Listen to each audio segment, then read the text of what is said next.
Happy Saturday morning, folks. It is, the time for steps. 9:50 a.m. my time. 12, 13, almost 14 hours have elapsed now.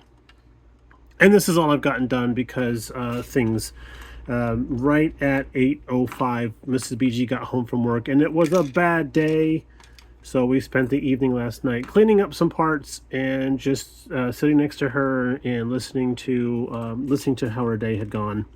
So if you were one of the persons out there that was affected by that weird information outage, then you probably understand her pain. So 27 different IV orders did not get delivered yesterday. So that meant 27 patients went without medication. So that is very, very bad.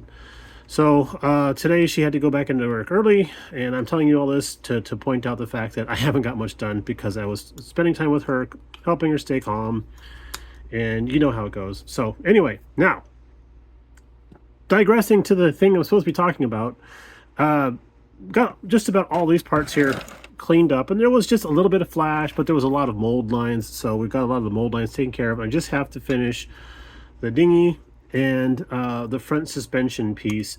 Man, there's a lot of surface area on something this rickety looking. A lot of surface area on here that needs to be sanded and cleaned up. So those are the last two things there. We've been goofing around with how this all goes together, and unfortunately, there's a peg on the bulkhead here that's supposed to hold the spare tire cover. The spare tire cover is actually too tall to fit underneath the roll bar. So I know these roll bars are probably decorative anyways, but the thing is that the roll bar actually has two prongs that stick up into the cab for location, and you can see them in here, right there and right there. And yes, I do have the glass in place for my mock-up because I always forget to do that, and it sometimes bites me on the end there. But yeah, so the spare tire doesn't fit on that, so I'm thinking I'll slice that off. And it's got this really ugly pin that comes up through the bed here that's gonna, part of the chassis attachment. So I thought what we'll do is we'll just move the spare tire to the back, glue it in place there over that hole, and cover that up nicely. Clip off that pin so we don't have to see that. And as I mentioned earlier on, these anti what do you want to call it? Anti-warping devices that are molded in place here.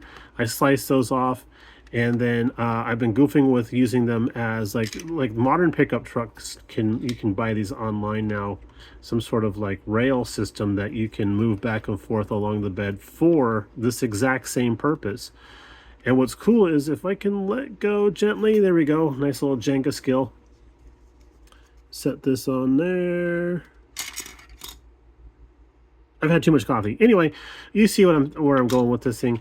These guys are just the right height to have this sit just below the lights, and it'll be nice and level. So that's awesome. Now, that's giving me the opportunity, the idea to go on to hitting up what we got from our buddy Steve over at Value Gear. Some accoutrement. So, I mean, we got tools. We've got some camping type of supplies. We've got more type of camping, so all these empty bottles. You can't go rafting without bringing your own bottles, right? So some of this stuff might find its way into the bed there as a little bit of visual interest, as I like to say. So that's kind of where we're at. I'm really excited about this build. I mean, I've always liked this particular style truck, and I've always liked this kit. So I'm glad to get an opportunity to actually build it. So there we go. That's 4 minutes of blah. So hopefully you guys, everybody else is going well and doing well, and hopefully you got some sleep last night. I'm feeling pretty perky today, so that's good. Anyway, see you in the next.